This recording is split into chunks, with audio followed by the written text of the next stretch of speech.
Good evening. My name is Jay Rothman, and welcome to Real People, Real Stories, Raw. This evening, I am excited to have coming in from Canada three beautiful women I like to refer to as Sacred Hearts Rising.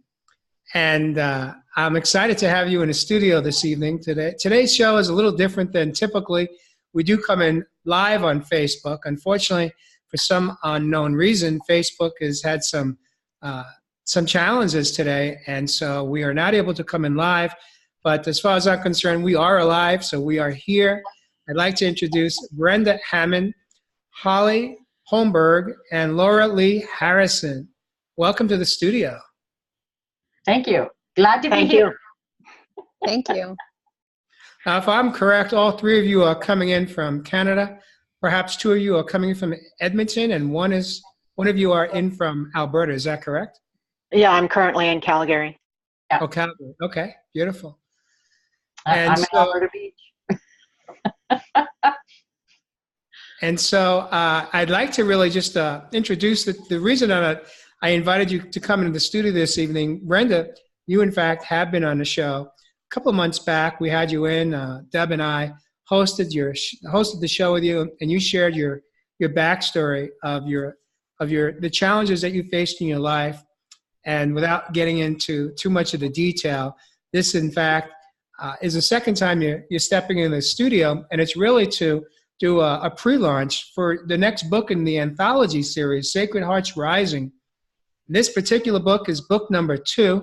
It is due out on the bookshelves on March 21st, which is just a few days from now. And you are able to actually do a pre-order.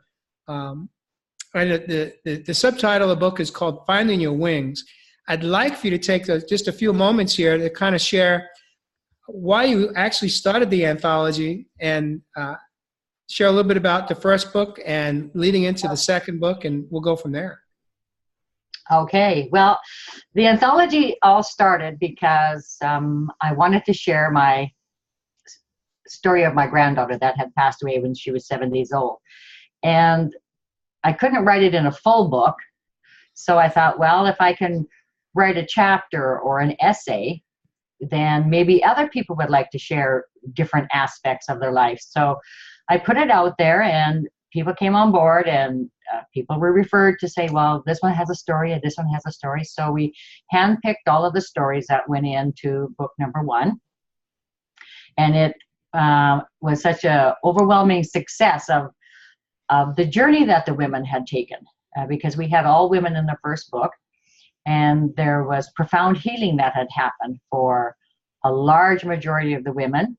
So a lot of them said, well, I want to go back into book number 2 if you're going to do book number 2. So book number 2 came on board, and we have a young man that has shared his story in book number 2. And just based on the types of stories that were coming in, that's how the subtitles are fixed. So the first book is called Breaking the Silence, One Story at a Time, which is exactly what it was, our first stories that we were sharing.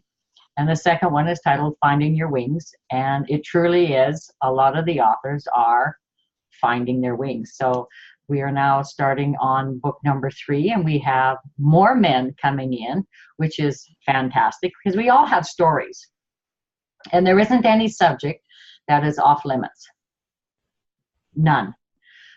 So the stories are picked based on, it's not based on what your story is, but what your story is about.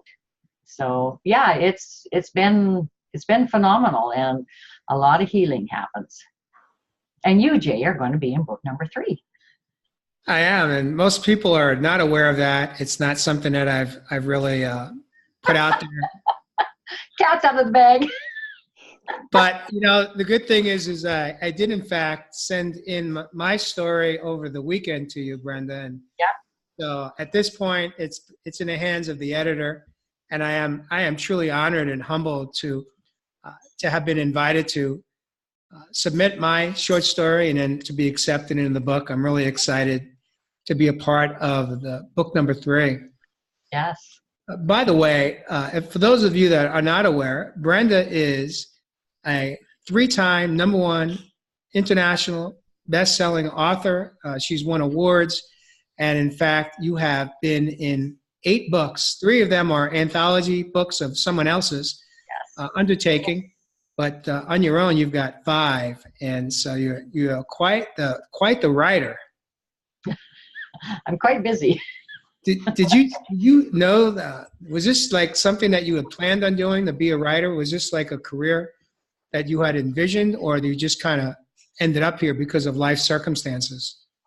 It was never something that I planned to do. And I had written my first book in 2001 after I had finished therapy. And actually I wrote it through therapy. And the therapist said to me, well, what do you plan on doing with it? And I said, oh, maybe one day I'll publish it. I don't know. So, but it sat in my closet for 14 years. Till one day somebody said, you've written a book. I thought she had 3 eyes, because I thought, how do you know I've written a book? So that's basically how I got started. I never really thought that I would be a writer. I never thought that I could write. You know, it's, yeah. So when I wrote the first one, it was almost like, oh, I have to keep going. I had to keep getting stuff out. And in order to get the stuff out, I just had to keep writing. So that's how 3 books came about, is I just had to keep writing to get it all out.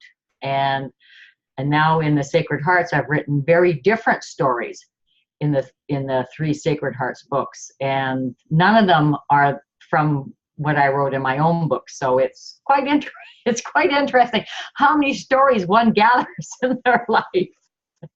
So, yeah. From your perspective, having undertaken the writing for yourself initially, how has it helped in your healing process? Would you say that it has been a huge factor?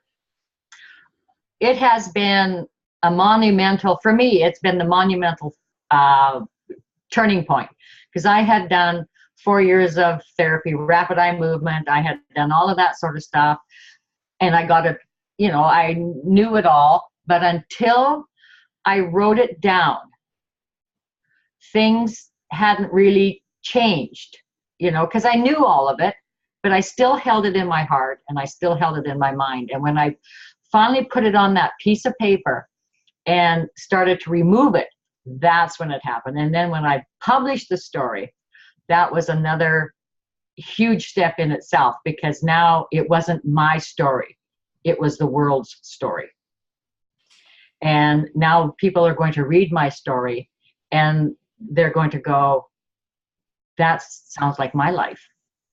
Mm-hmm. And if she can do it, why can't I do that? Why can't I heal from my past? Why can't I move forward? So that became probably the biggest cure for me, or healing, or however you want to say it, was finally just getting and letting go, acknowledging my past, accepting it, and finally releasing it. And I know not everybody wants to write their story for the world to read, but those that do have a fundamental shift. It's phenomenal. You know, it's interesting you share this, because I never saw myself as a writer either. Matter of fact, I never really liked my penmanship. I didn't feel comfortable holding a pencil or a pen in my hand. And it had been suggested to me earlier in my healing journey that I needed to start to journal. And I went right to my belief system was, well, that's not going to happen, because I don't feel comfortable holding. I don't like even my penmanship. It's horrible. And so I didn't do it for a long time. And then one day I was on my beach cruiser doing my morning spiritual practice along the coastline in Huntington Beach, California. And something within told me to pull over, get off the bike path, grab my phone, open up my note app, and just start typing. Yep. And that happened in that moment. I listened to the inner voice that told me to do that in a moment. And I faced the ocean and I started writing. And when I was done, I was done. And about 2 days later, the same voice told me, you have something that you need to write down. And I did exactly the same thing the second time. And by the third time that it happened, all within the same week, I realized that I just started blogging because I knew that I no longer want to hide secrets or have secrets within my life and in my healing journey. I wanted to share every aspect of the process that I was going through. And I started to just share it. I started to push it out. I never saw myself as a writer, and I knew I wasn't a journaler, but in that moment, everything changed. Mhm. And that was the beginning of me sharing my own healing journey in a very public manner. And so I had a very similar experience and found that it wasn't just writing it out, but what was even more powerful was when I started to read back out loud what I had written, because I would first read it to myself, really just for grammatical purposes. I wanted to make sure that I didn't miss anything before I pushed it out. But for the first time, when I asked a friend, can I read you what I wrote? And I heard my own voice speak the words, it totally amped it up. It put the experience on steroids. Yeah. And that really amped up my healing process. And so most days when I do write, even today, I read it out loud, either to myself and or to a friend. And it really is very therapeutic. And so if you guys haven't experienced reading out loud what you write, I would highly recommend it. It really helps in the healing journey. Yeah, for sure it does.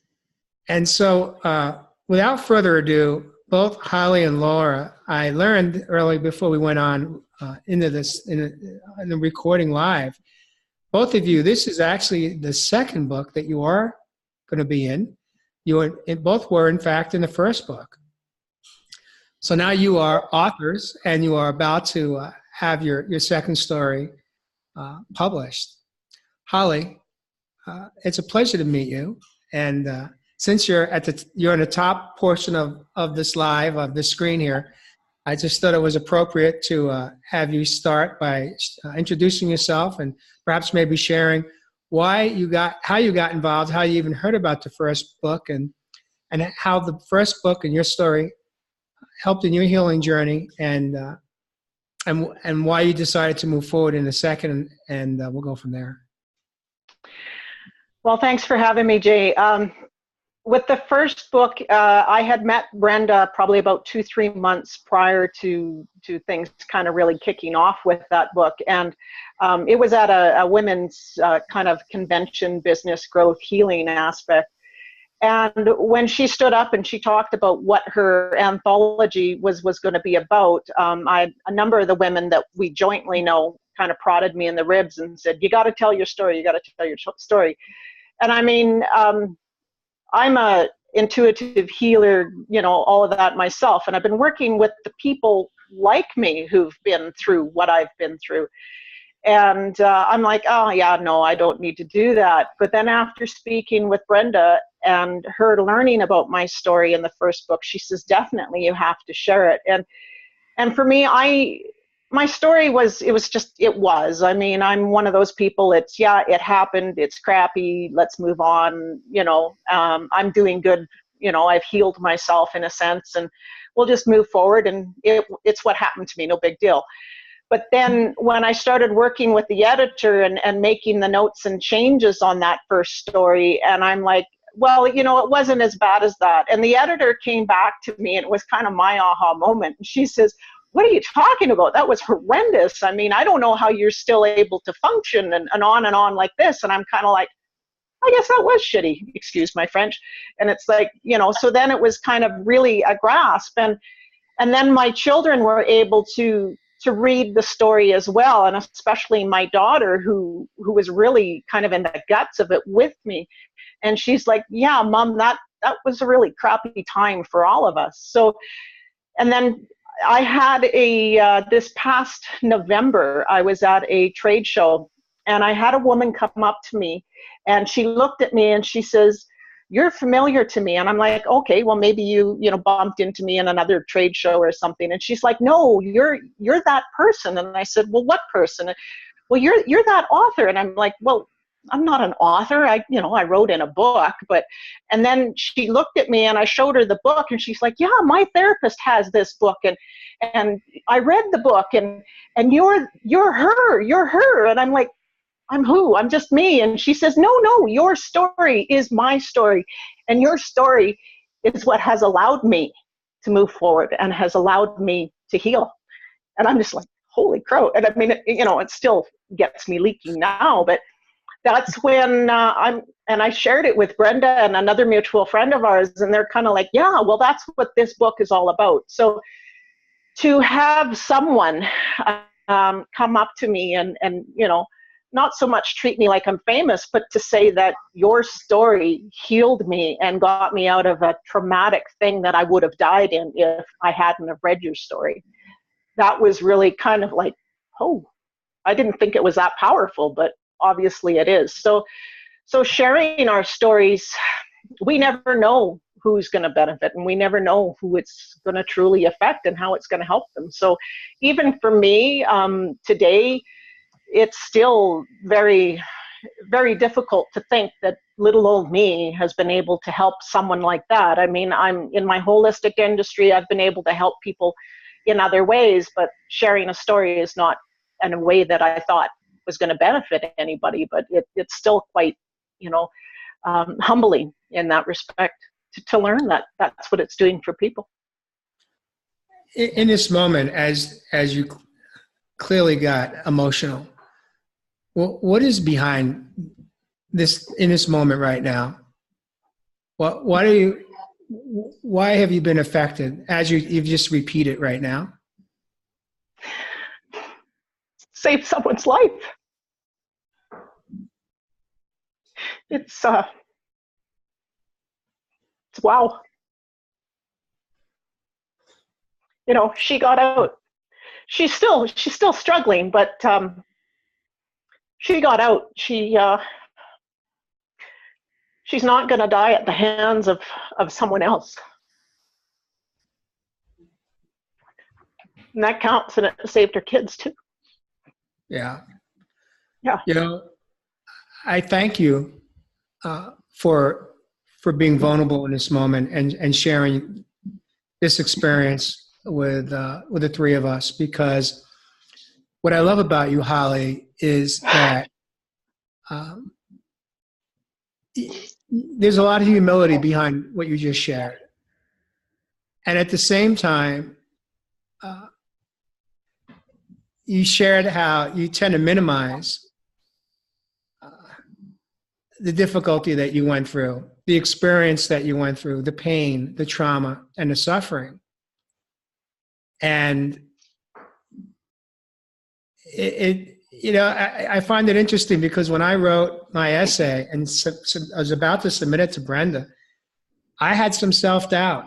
I reread it and I read it out loud, and I went to the idea like, well, it was my story, and it was hurtful for me to go through 54 years of my own challenges.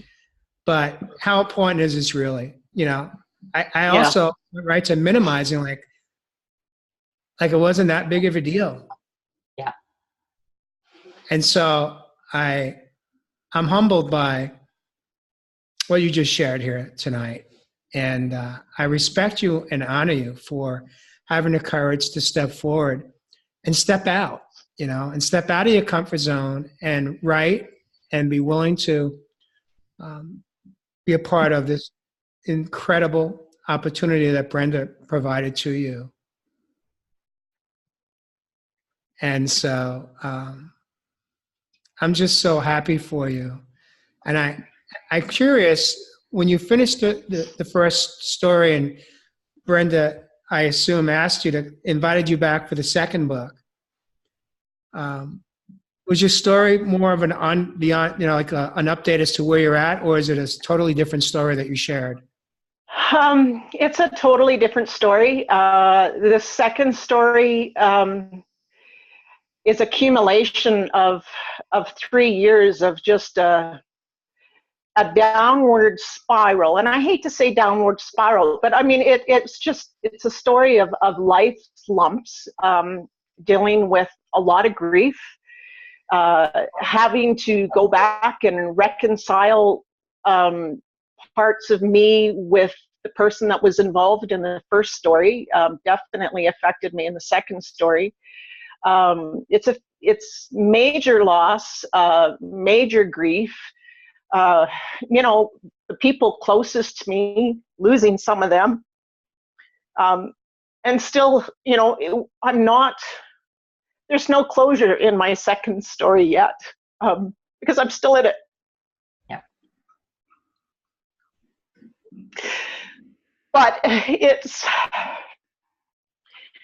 coming from a strong family background, it's, there's times that life really, really deals us some lemons, but to be able to take that and, I like to joke and say, make lemon sours out of it and throw a little whiskey in it and away we go, right? Because bottoms up, you have it, like one of my counselors once said to me, she says, Holly, you have a choice here. You can either keep putting one foot in front of the other or end it. And, in my world, there's no copping out. You just keep going, with my background, with my education, with my training, with my life experiences and things like that. There is no giving up. I have a military background as well, and you just don't quit the team. You move forward, and you don't have a choice in life. In my world, there is no choice. You just keep going, and it's not just a matter of, it's not suck it up. It's, I have a saying that, if you're on the road to hell, don't stop and smell the roses. And by the way, I know the shortcuts. So, let's just get through this and carry on, because, it's bad right now, but this too will change, kind of thing. So it's just life, and we make the best of it. And you can take a really horrible situation. And I guess for me, I've always just sat there and thought, okay, what did I learn from this? How did I grow from this? What is this teaching me? Where am I going with it? How am I going to use it as a tool in the future? How am I going to share this with my children? So hopefully they don't have to go through these experiences, or if they do, they have better tools and are stronger to do so. Because in this day and age, I see so many people just willing to give up and play the victim. And I'm kind of like, why? That's a sucky way to live your life. Like, no. So yeah, my story's still unraveling, and it hurts, but it is a cycle of life, and we're going to be stronger. And I'm grateful for everything that has happened, even the really horrible, tragic things, because I learned a lot, and I wouldn't be who I am today. And when I look at it, I'm very happy to be me, and I love me the way I am. I've got some quirks that maybe aren't the best qualities, but I'm only human, and I'm doing the best job I can. We all have quirks, Holly. Yes.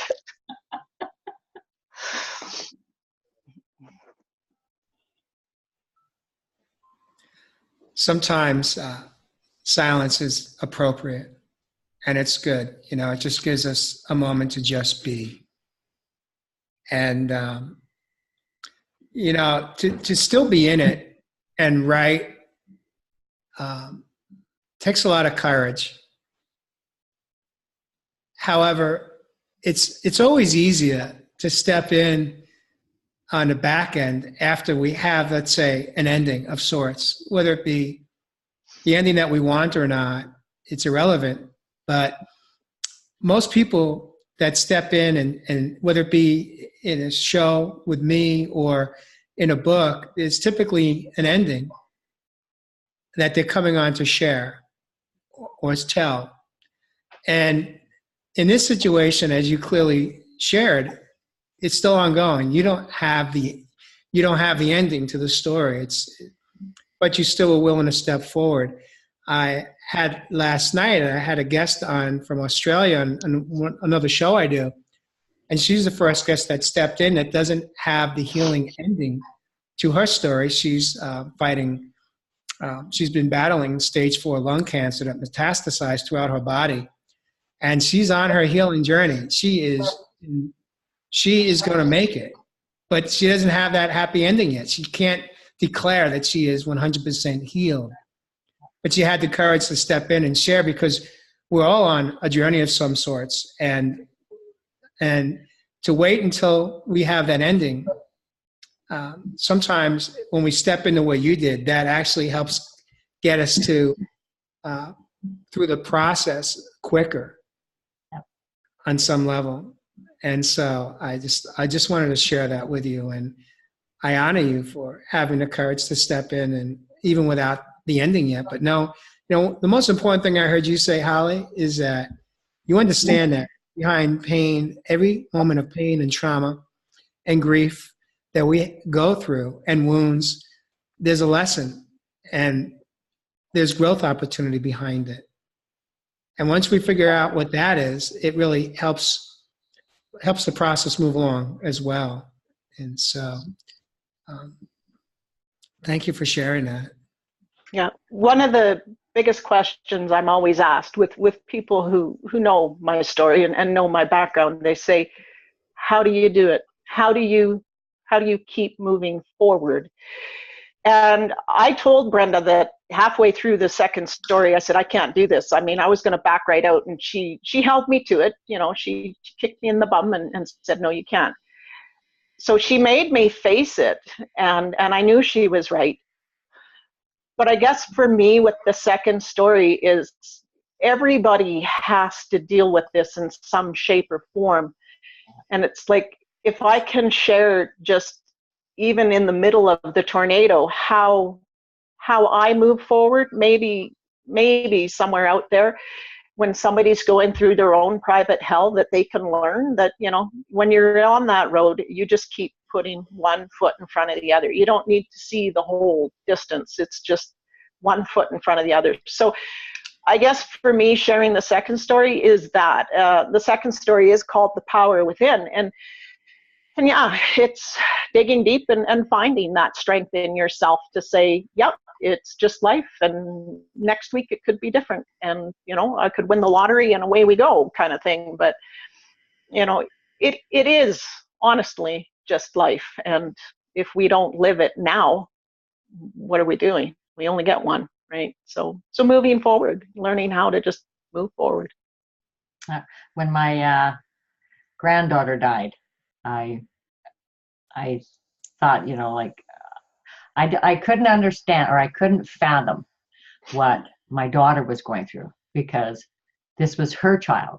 And I would think about, you know, how would I handle if it happened to be one of my children? Like, you know, I would just be absolutely devastated. And the worst thing that for me was I couldn't help her.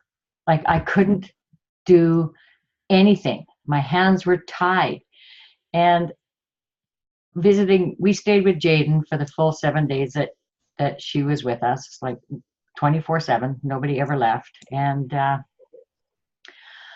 mean, I did lots of praying. I did lots of that sort of stuff. I did lots of screaming at God. And, you know, ultimately it didn't make any difference. But what I did learn, and I think this would go for you too, Holly, is that I didn't get to spend my whole life with my granddaughter, but my granddaughter got to spend her whole life with me. And what more could a little soul ask for than unconditional love?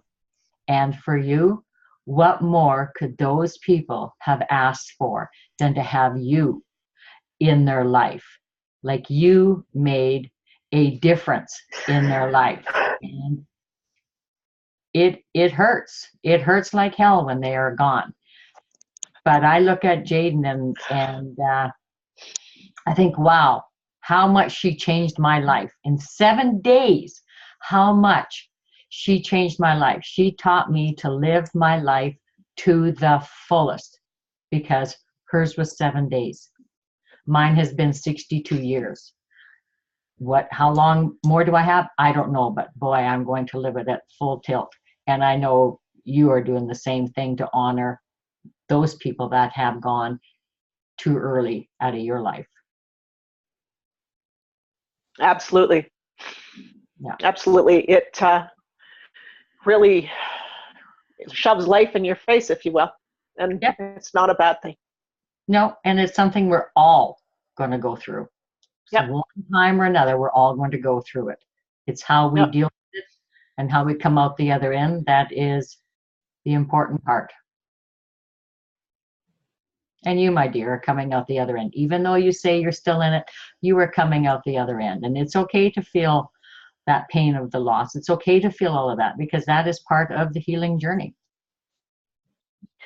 It's grieving, and grieving stages are all over the map, and that's normal. So Yep, I grieved for a long time, and every time I talk about it, I did the same thing, and and it is a process, and it's a process that people who are in it have to recognize. And you being brave and sharing your story are allowing people who are in that process to recognize that I'm not alone. This is a process. This is a grieving process.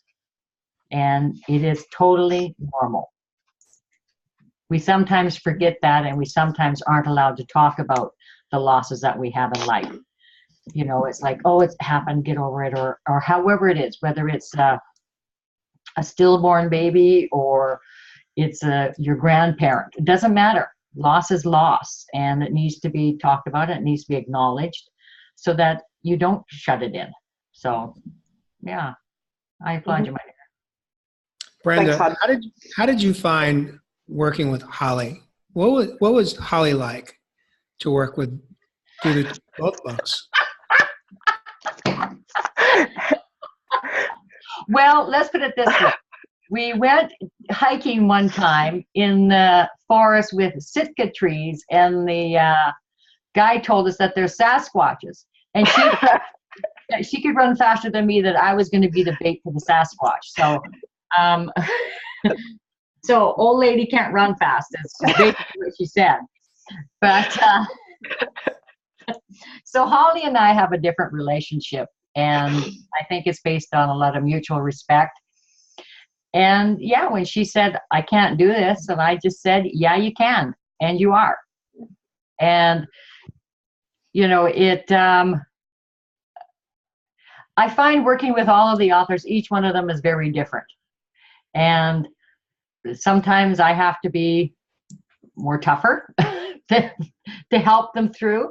Not mean, but just, no, you can do this and you have to do this. And some just whip through and have no problem. So it just depends. I mean, Holly was willing to trust me with both of her stories, and that is a huge honor.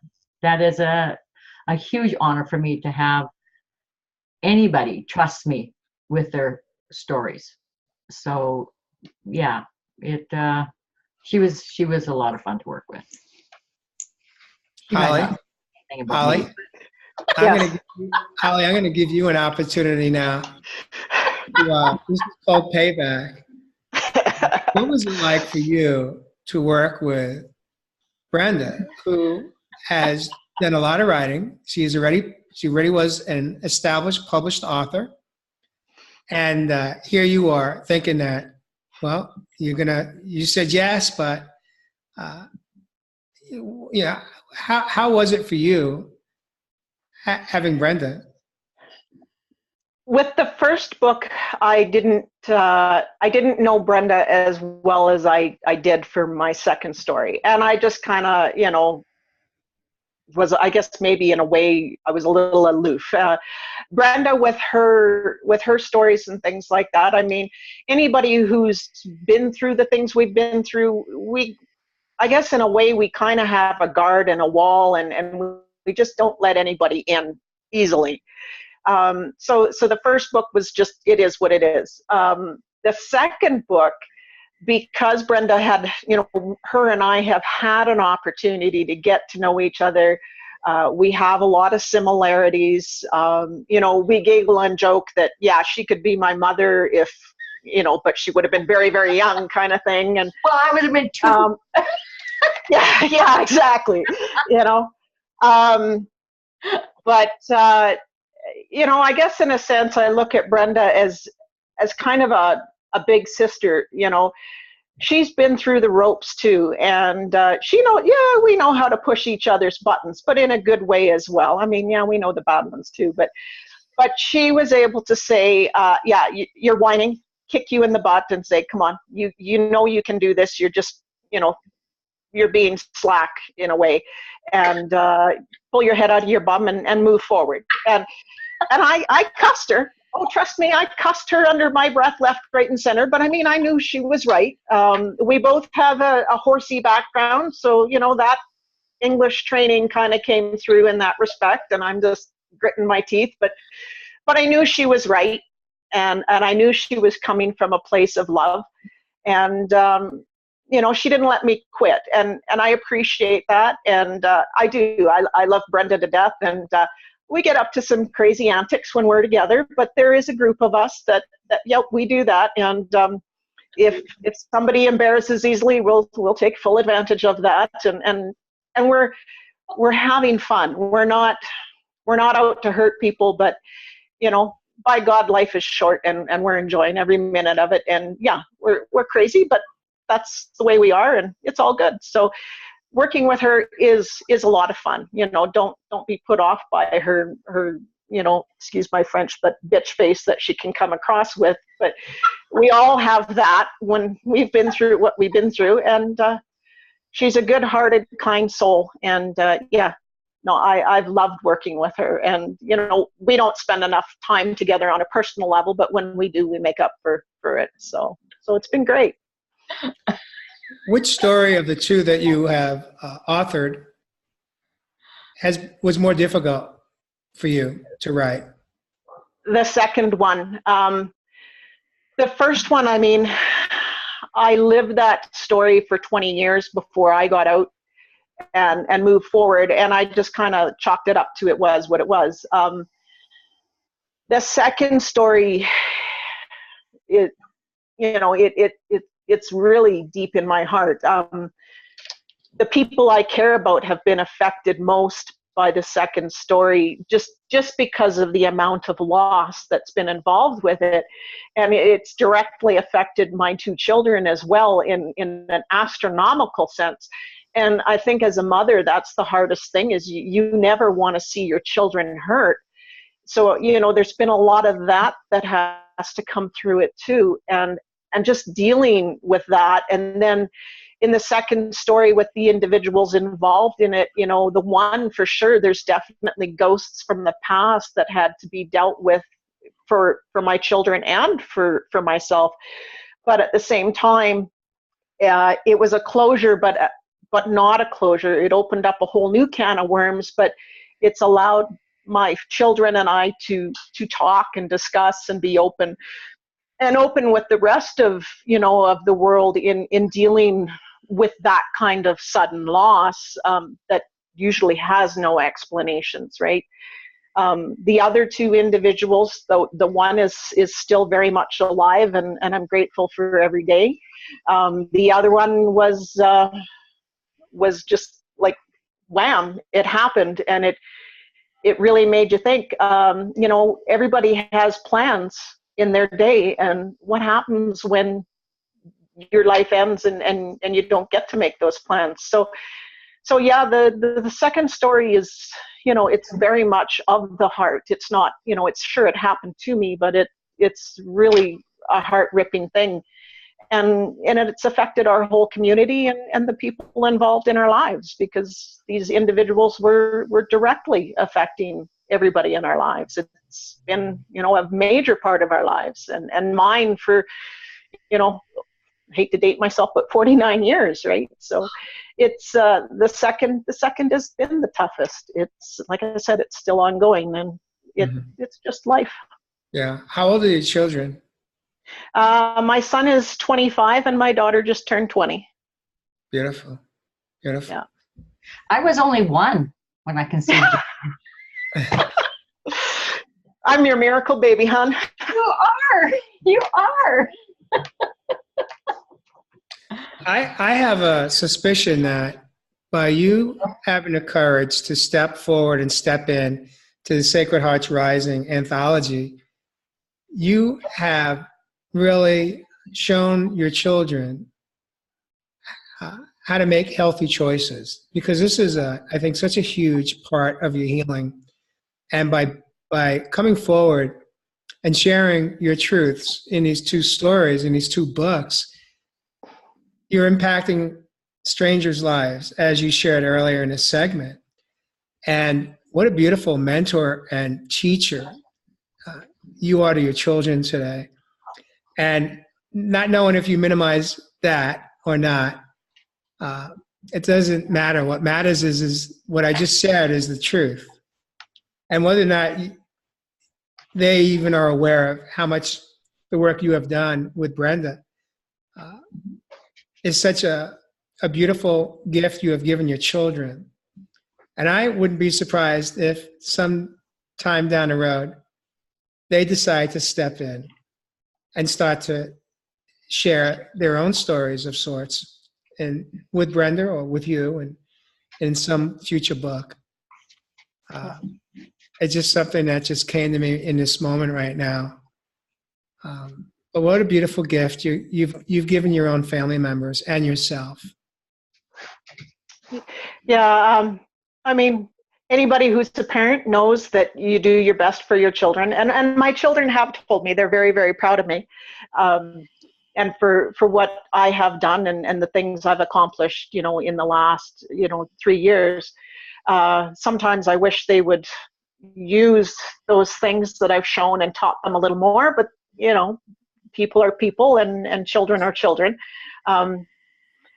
But yeah, they certainly have their own stories, and there's some pretty ugly spots in it for both of them. But they have said, Mom, we love you very much and we're proud of you.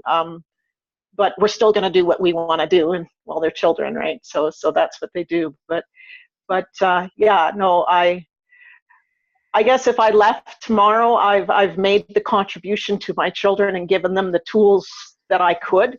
I know, future years will certainly do more. Time will tell for them, and they're on their own journeys. And as parents, we need to step back and allow them to do that. Yeah. Beautiful. Well said.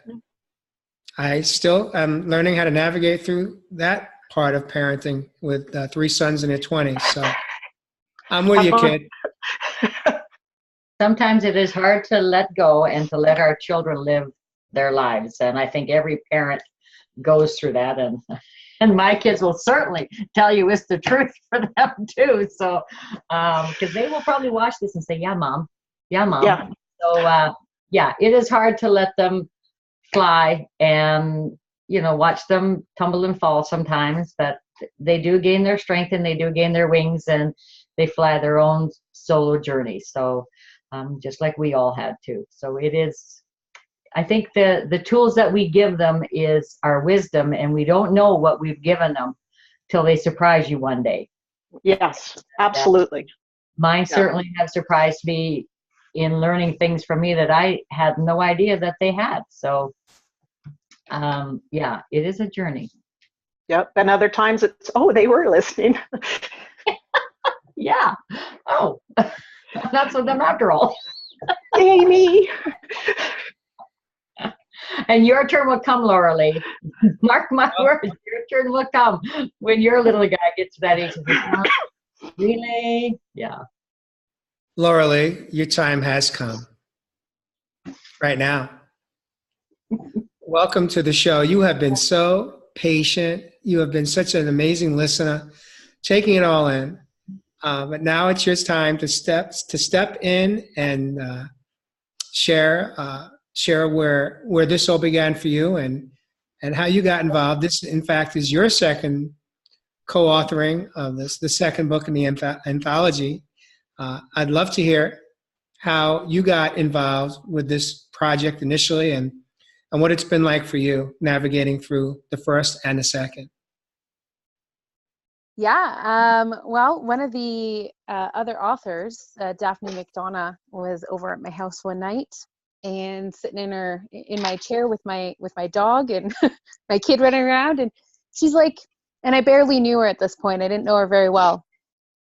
And she just looked at me and she's like, you have a story. And, my friend Brenda is putting a book together. And I remember sitting there and I laughed I laughed really hard at her. And I said, nobody gives a shit about my story.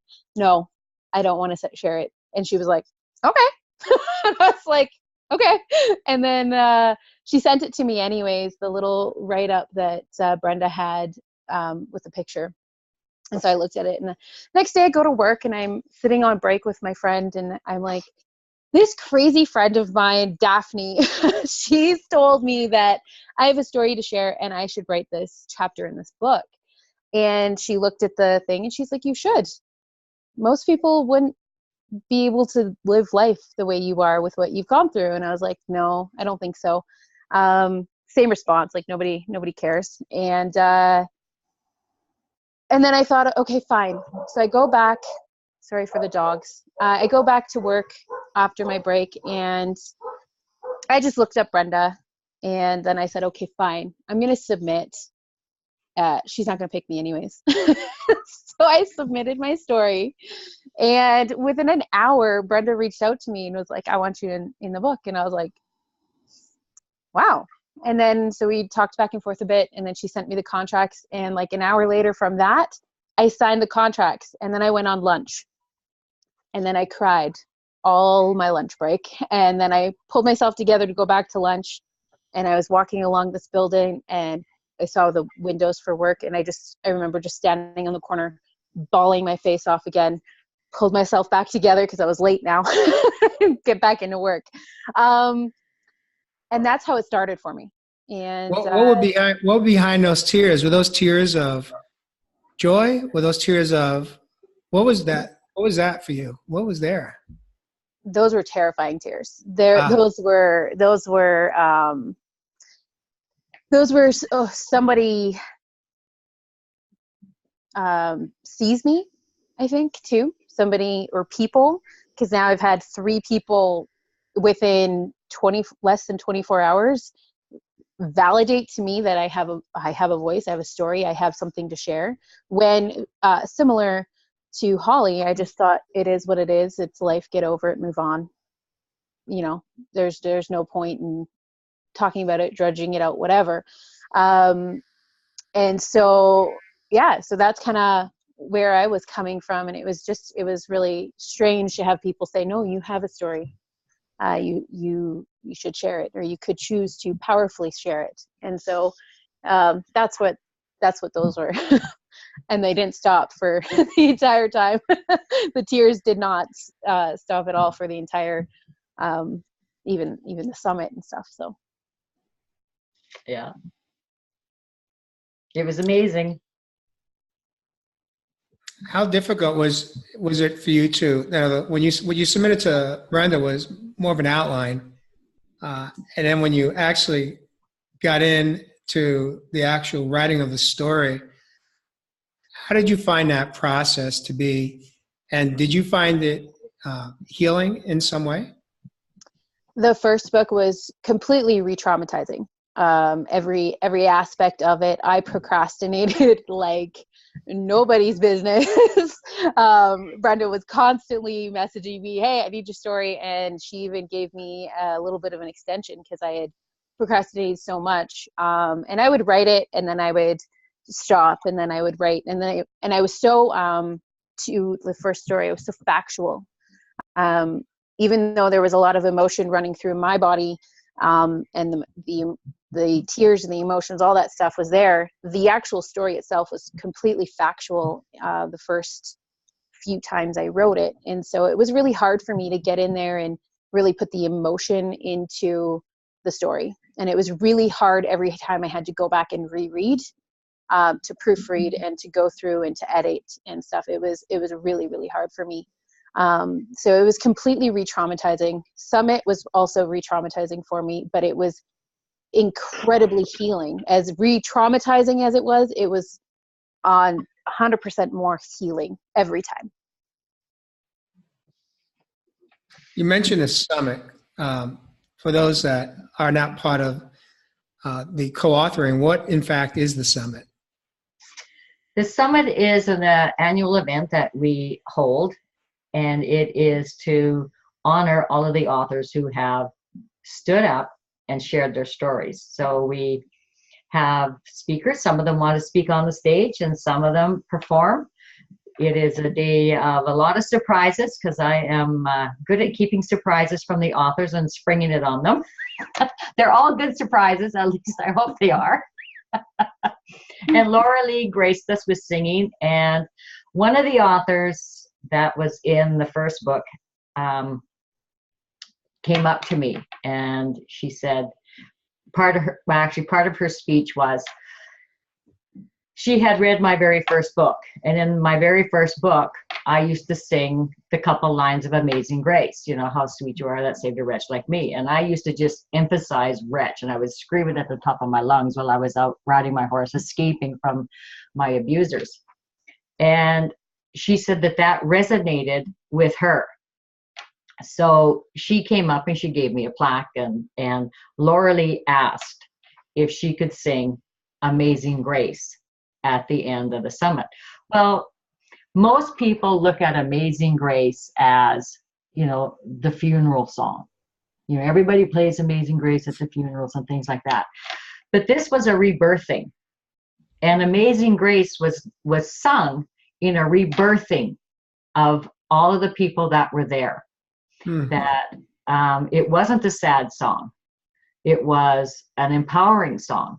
And this year, Laura Lee is going to close the summit again with Amazing Grace, but she's doing it in a very different way. And we're not going to say what that is because it's another surprise that Laura Lee and I are in on. But yeah, Amazing Grace has become one of the theme songs of the summit just by coincidence and just by accident. And it is a very fitting way to end the rebirth of everybody who has shared their story and has been saved. Because literally, that's what you are. When you share your story, you're not only saving yourself, even though you think you're not worth it, because we all think that our stories aren't much.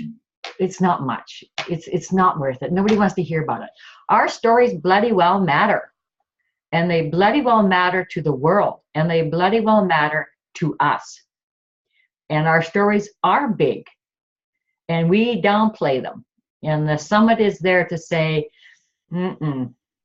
we all are here. And we all deserve to be saved. And we all deserve to have way better than what we allow ourselves to have. Whether it's through our abusers, whether it's through how we look at ourselves, whether it's through something else.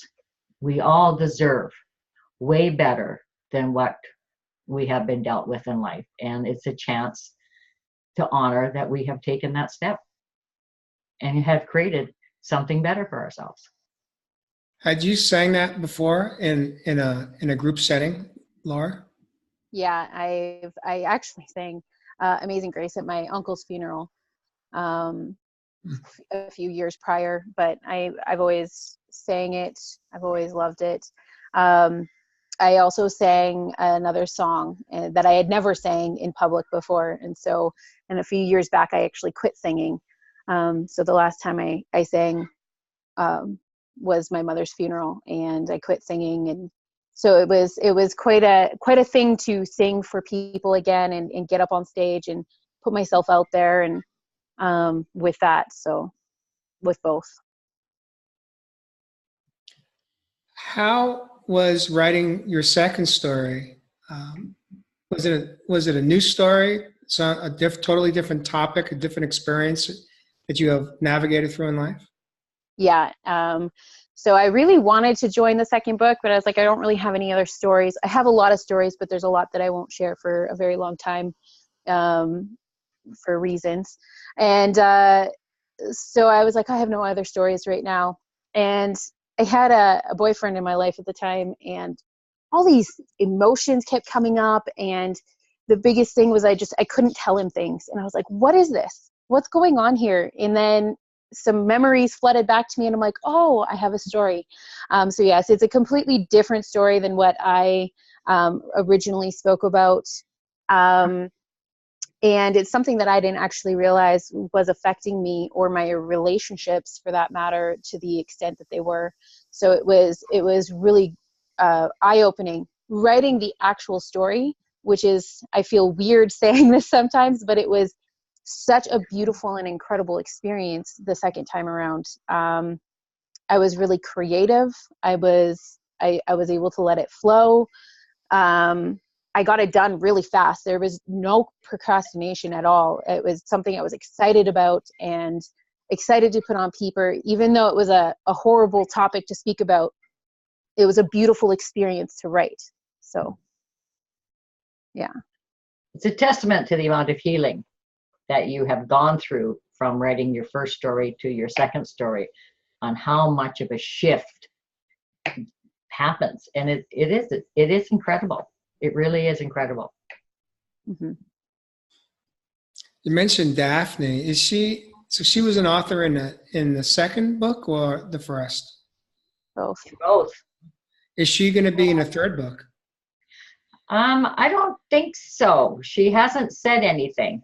Usually the authors come back to me and say, I have another story and this is what it is, and I'd like to share it. And so I think Daphne has actually said, she said, I don't think I have any other stories I want to share. So so she probably won't be. I think I have one author that has been in the first two books who actually wants to go back into the third book.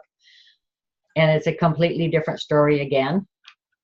So we do have many, many stories, and it usually starts from that one story, and then life circumstances happen because we make decisions based on that one story, and then these happen and these happen, and until you get off the hamster wheel, those types of stories keep on happening. So just in various ways. So yeah.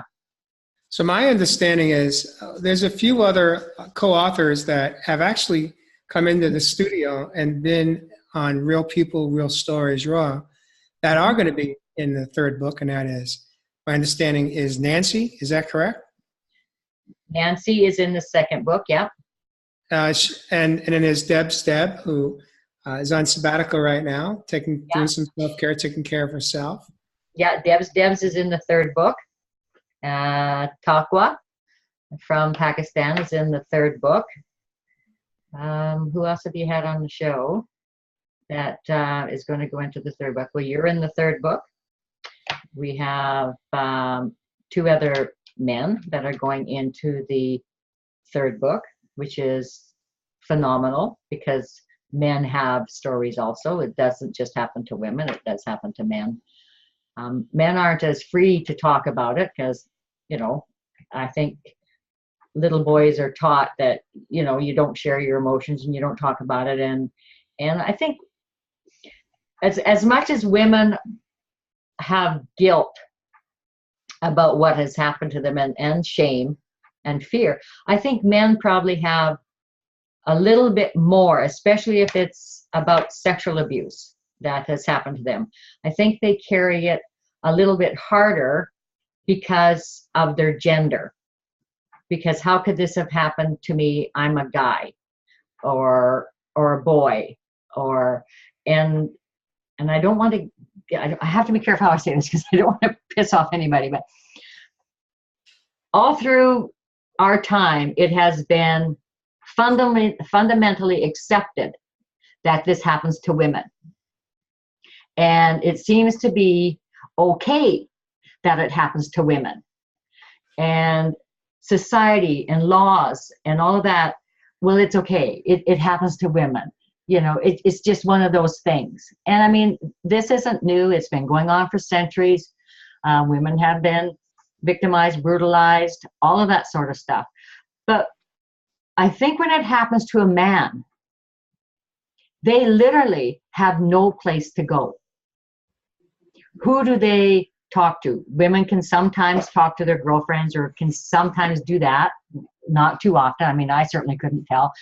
But I think for men, it's a different type of shame and it's a different type of fear because how could it have happened to me? And because of how the human body works, this is really going to get terrible. Women don't have to be sexually aroused to be sexually molested. Men, sometimes that happens during the act of being sexually molested. And I think that brings a huge amount of shame and a huge amount of guilt on a man because their body reacts that they can't control. Just like sometimes it happens to women, but it's visual for a man, where women, it's not. Does that make sense? Yeah. No, I understand what you just shared. Yeah, and so I think that becomes very difficult for a man to say, this has happened to me, and I think it happens more often than men want to talk about. It happens to, we all know that there are certain churches that it happens to altar boys, and it happens to little girls. So, it needs to be talked about. It needs to be shared. It needs to be made just as public for women to share their stories as for men to share those stories, because there are men out there who, holy crap, and they start drinking and they become abusive and they become all of those things because it's happened to them. And just like women, some of them are abusive and some of them, are addicts. So our stories affect us, whether we're male and female. They affect us in such a fundamentally harmful in a negative way that sometimes we sweep it under the rug and we become so used to this is my norm, and you don't know how to get out of it. I kind of went off on a different tangent there, but anyway. I appreciate you sharing your perspective on it, Brenda. And yeah. I'd like to say that my impression is that the co-authors of these books are not just individuals that have a story of sexual abuse, but there are other stories, or it's people that have endured traumas and wounds that may or may not include sexual abuse or assault. There's, of course, there's the emotional, there's the mental, there's the physical. Yeah. We have stories from illnesses. We have stories with disabilities. We have stories of sexual and mental abuse, that's for sure. We have stories of mental illness. We have stories of grief, loss, cutting, suicide, dysfunctional relationships. There isn't any topic that is off topic. So if it is something that has affected you, then in a negative way, then it needs to be talked about and it needs to be dealt with. And yeah, there's lots of stories. I was actually quite shocked when I put the first book together. I thought, okay, well, there's nothing else out there really. Wow, was I ever in for a surprise when the stories came in for the second book? What a variety of different stories they were that I didn't even think that were there. And same with the third book. Like, there are stories that are coming in for the third book that I'm going, for a human being, we sure do suffer a lot of stuff, and we can sure heap a lot of crap on each other. I mean, it is truly, truly amazing what, as humans, we can do to each other. It is sad, and I think when we give voice to those stories, it helps heal others, but it also opens up a light, and people then realize, I can stop this and I'm not alone, because silence is deadly. The silence is like a cancer, and it just keeps on growing and growing until we start taking the lid off the can and say, this is what's happened. We can change it. We can make a difference by sharing our stories. Yes, Brenda. And what I want to do is just acknowledge you in this moment, because what you have done is created a platform for people to come forward and maybe for the first time in their life have the courage to speak their truth and have their voice heard. And what I love about the work that you do is that we all have not we all, but a lot of us that are in the service business today of providing platforms for people to step forward, we all have a different way of presenting it. But in the end, it's the same end result. So for example, I've created 3 different shows for people to step forward. One show is this one, Real People, Real Stories. The majority are for people that have come through some type of abusive relationship and or trauma or wounds in their life. And the second show is Real Men, Real Talk Raw. And it's for men to come forward and to share whatever type of traumas and wounds and or struggles they've had in their life. And it's the same kind of deal where the stories are all over the place. It's a wide range of different stories where men that are willing to come forward and share their vulnerability, their authenticity, and just be present in the moment. And then the third show, which I just launched recently, is for people that have come through or battling some type of medical disease and prognosis that understand that they have a choice, that they don't have to only go with one form of treatment, which typically is the Western medicine, that there are alternative options out there. And each platform is a space for people to come forward and just have their voice heard and perhaps inspire someone else that hears them, that resonates with what they have to say, that they can, in fact, implement change for the positive in their own life and begin the healing journey. And what I have found, as well as what you have shared tonight, is that when we do come forward, like Holly and Laura have, and share their story, there is some significant healing that takes place through the process. And then we get to pay it forward and share it with others. And it's so beautiful. It doesn't matter how we do it. It just matters that we show up. And the work that you're doing is just amazing. And well, thank you. One thing about when all of the authors share their stories is part of my job is to help them look at their stories in a different light, to take something that was fundamentally so negative and turn it into something that can be so positive. And I think that is one of my big jobs, is to help authors see their stories differently, and I use my granddaughter again, she didn't get to spend her whole life living like everybody else does, and me dying before her and all of that sort of stuff. But I got to spend my whole life with her. And my journeys from what had happened to me when I was a child on were fundamentally horrible. But if I can take all of that and turn it into something positive and say, okay, yeah, but this happened to me, but look who I am today. Look where I am today. Look at Laura Lee. Look at Holly. I mean, they've all changed from sharing their stories. And their stories in turn created who they are.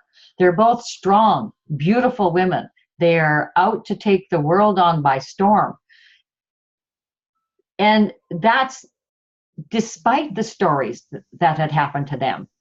So it built their strong character. It built them to be very resilient, and it built them to be very powerful women. And I know that if my story didn't happen to me, I would not be sitting here today talking to you, and I wouldn't have met Holly, and I wouldn't have met Laura Lee and all of the other authors that have compiled in the book, because I would be somebody else. And I would not change my story for anything, right? Because this is where I'm supposed to be. And I can tell you that both of these women would probably say the exact same thing, that they would not change their stories because it made them who they are today. Absolutely. And 100%. I applaud all of the authors who have shared their stories. I applaud all of the new authors that are going to share their stories, because it will change them in a positive way. And I love them all. even though they are a pain in the butt sometimes, right, Holly? Yeah, well, that's kind of like the pot calling the kettle black there, right? And Laura Lee keeps my makeup going when I'm on stage, so I need all the help I can get. Brenda? But what happens is we all become connected. There's lots of, like, I've never met you, Jake, just virtually. And I've never met Taqwa in Pakistan, and I've never met Janine in Halifax. And, you know, there's so many authors. I haven't met Rika, and I haven't met Denise. But we all become connected through our stories. We all become connected because we took that step forward. And Sacred Hearts is a strong community of, we've all taken that step forward, and we can all pay it forward and help heal other people. Beautiful. So it is amazing. It is amazing. It is. Brenda, well, to be fair to Holly, I'd like to ask the same question about what was your experience in working with Laura Lee? You wanted to ask Holly what she worked with Laura Lee, or me? No, I'm asking you, Brenda. Okay. I keep the balance here to ask the same question. How was your experience in working with Laura Lee between the first and the second book? Well, Laura Lee was, I had never met Laura Lee, so it was always via messenger. And I knew that Laura Lee was struggling. And as much as I could say to Holly, yeah, you're doing this, and, you know, yeah, you got to keep going. Laura Lee was different. And I just had to keep nurturing Laura Lee and encouraging her and getting her to realize that her story mattered and she mattered, because Laura Lee didn't believe that she mattered to anybody. And I hope that I had helped convey that when she got her story through. And when I met her for the first time, did we meet at the first time at the summit, Laura Lee, or did we meet earlier? No, we met earlier at a trade show. Yes, at Daphne's. Briefly, yeah. Yeah, and we walked in, and she seen me and I seen her, and we hugged each other, and we had a few brief minutes, you know. But, you know, when she came up, when she said to me, I want to sing on the stage, I had never heard Laura Lee sing. So, and I had blind faith in Laura Lee. And I said, you betcha. Yep. Tell me what you want. And away it was. And when it came for the second story, Laura Lee didn't need my encouragement. Laura Lee knew that she had value, and she knew that her voice was heard, and she knew that she was cared for, and she was in a safe environment, and we had her back. And I think every one of the authors get that feeling that they're in a safer environment and we all have their backs. Laura Lee, how does it feel in this moment to hear Brenda say the words, "You do matter"? Oh, I'm choking back the tears. So it's uncomfortable, actually. Even it's still even uncomfortable. So you think you work through things, and then you find another layer that's not quite there. So well, maybe that layer, maybe it is there. Maybe you are here. Yeah, I mean, I thought I'd worked through the matter thing, and so and there's still work that needs to be done. Otherwise, I don't think that would have made me quite as emotional as it did. Well, I thank you for your honesty, and I'd like to share with you that when I was early on in my healing journey, when I was at my rock bottom in 2015, I understood the power of affirmations and how important and how they can help me. And so I created 3 affirmations that I said every single morning when I showed up at the beach, when I first started walking, and eventually moving up to my beach cruiser. And as part of my spiritual practice of prayer and meditation, I said those 3 affirmations out loud. And I'd like to share them with the 3 of you right now. The first one was, I am worthy. And the second one was, I love me, JJ. And JJ is my inner child. And the third one is, I do matter. And I said that 7 days a week, 365 days for a year and a half. I said it when I didn't believe it. I said it when I didn't think it was possible to ever believe those 3 affirmations.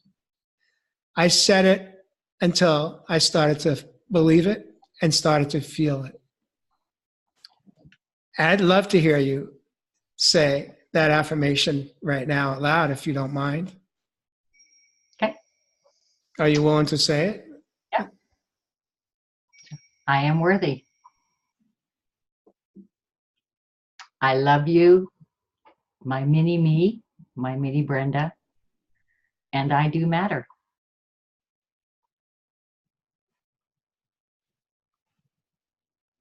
Laura Lee, how about you? I am worthy. I love you, LL, and I do matter. How does it feel to say it right there? Are you comfortable with it in this moment? No, not at all. Keep saying it, because like I said, I kept saying it until I believed it. And that day will come for you. And I suspect you're a whole lot closer than you may think you are. Just keep showing up for yourself. Beautiful Laura Lee. You promise me that? I You'll keep promise. showing up? Yes, absolutely. She has me as her den mother. All right. Well, now she's in double trouble because she's got me behind you. Holly, are you ready? I am. I love you, Holly. I am worthy, and I do matter. Thank you. What I'd like to do is invite you, Brenda, to share where people can buy the book. And I believe I already ordered my, I guess it's called the pre-orders. Yeah. Pre-purchase. I pre-purchased it I went through Amazon Prime. But where can people buy the book now, pre-order, or when is the book available? The book is available right now as a pre-purchase, and I sent you the link, but if I can find it here, I can tell you the link, or you can post the link. It's up to you. Let me see. I'm not that good at remembering all kinds of stuff. So it is at BHC Press right now, and the link is book launch. So it is HTTPS, those 2 little dots, colon. Are they colon or semicolon? Colon. Yeah, // WWHBHC Press. So it's Brenda Hammon Cat press.com/books_Hammon_finding_your_wings.html. Wow. Okay. We'll make it simple. When you'll post it. Facebook, when we post it on Facebook in the comment section, we'll add the link. Yeah, but basically the add name of the that book. there. So yeah, so it is available at Barnes and Noble. And so when you go onto that link, it'll show you where you can buy it, or you can buy it from BHC Press, wherever you want. And right now, pre-purchase, they'll be ready on March the 21st. March the 21st is our actual big book launch. So we have interviews from some of the authors. We've got a big day planned. So yeah, it is going to be a lot of fun. It is, I think, priced at $14.95 right now US, so it's about $20 Canadian. You can get it in softcover and in Kindle. So yeah, it's going to be a big day that day. Beautiful. Well, I have a surprise. Oh. Yeah. What's your surprise? Laura Lee, would you be willing to close out the show with a verse or 2 of Amazing Grace? Would you be willing to do that? Sure. You can say no. That would be a loving boundary that you set with me. If you're not comfortable, that's okay too. No, I can. It's probably just the first verse because I don't think I can remember all the words off the top of my head. Okay. So that would be the only thing. I'll see what I remember. Do you want me to do that now? Yeah, unless Holly or Brenda have anything that they'd like to share that we didn't cover in this evening's show. Yes. So while Laura Lee gets her piece ready, I'm going to announce what the subtitle of book 3 is going to be. So you guys are going to be the very first ones that are going to hear that. And I had seen this scripture, and this scripture is actually going to go inside the book. So those who have walked through the fire leave sparks of light wherever they go. The subtitle for Sacred Hearts Rising, book 3 is Sparks of Light. And all of the stories that are coming in, it fits very well. The sparks of light. Well, it just lit me up. Yeah, it's amazing. It takes me a long time to find them, but when I finally find them, they're good. And there, Laura Lee, you can sing away now, my dear. Give me 1 second here. Okay. While she's getting ready, I guess I need to prepare for Summit 3. I'll be. Yes. Summit 3. Yeah, you have to come to Alberta next year, Jay. It'll probably be in May, and it'll probably be the first weekend in May. It's for the authors. It's a 2.5-day event. For the public, it's a 1-day event. So, yeah. So when you come as an author, you'll have 2.5 days of nonstop, lots of fun and things going on. And for the public who come to hear us and visit us, it is a Saturday event. Now, when you do the summit, all of the prior book authors are invited to attend? Yep. Yep. Okay. They all get special invites from all of the authors to come, and all of the authors for book number 2 and book number 3. So there's lots of book signing that goes on that for the authors that are there, and people will bring their books back that they didn't get signed. And oh yeah, it's quite the thing. It is a very fun and exciting day. We have there's lots of surprises that are going to happen again this year. Are you still looking for authors for book 3? Because if you are, let's put that out right here, right now.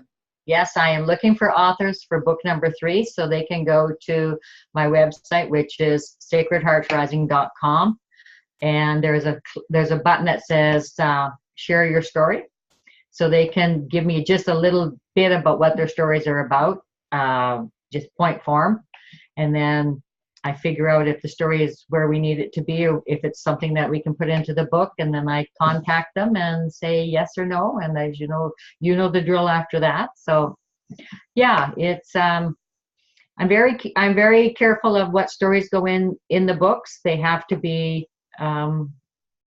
stories that are from overcoming, whether it's an illness, a disability, it doesn't matter, but it's how you look at it. Because all of the stories are inspirational stories. Thank you so much, Brenda. And I'm excited to have an opportunity to meet both you, Holly, and Laura Lee in real life, as opposed to just in the virtual life that we're in this moment, and give all three of you all a hug of love and thank you in person for being here. Why don't you come this May? May the 4th is the summit. So you can come on May the 4th. You can actually be there for the full thing because you were on book number 3. We'll talk about it offline, but thank you for the invite. And, I didn't say no, but thank you so much. And with that, Laura Lee, are you ready to sing us out? Sure, yes.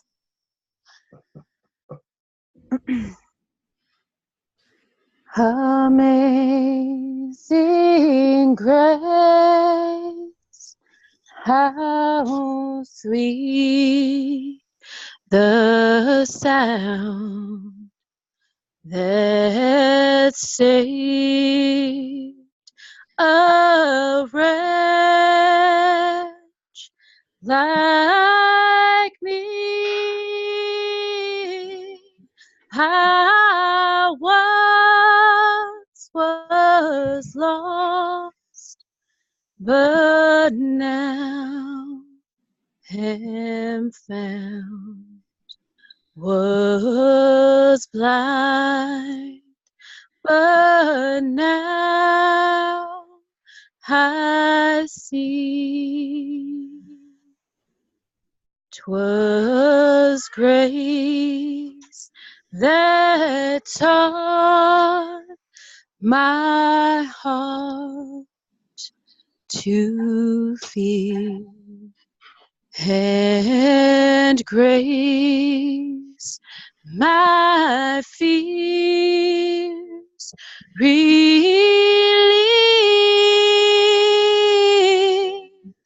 How precious dear that grace appeared the hour I first believed.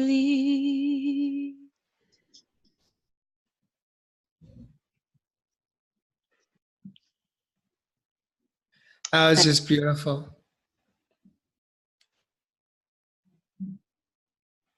That's my girl. Thank you so much for singing us out this evening. And with that, I'd like to thank all of you for coming into the studio this evening and joining me in sharing about the launch, the release of Sacred Hearts Rising, coming out March 21st, just a few days or so, about a week or so from now. Thank you for joining us, and we'll catch you next time on Real People, Real Stories, Raw. Thank you for having me. us. Bye-bye. Thank you.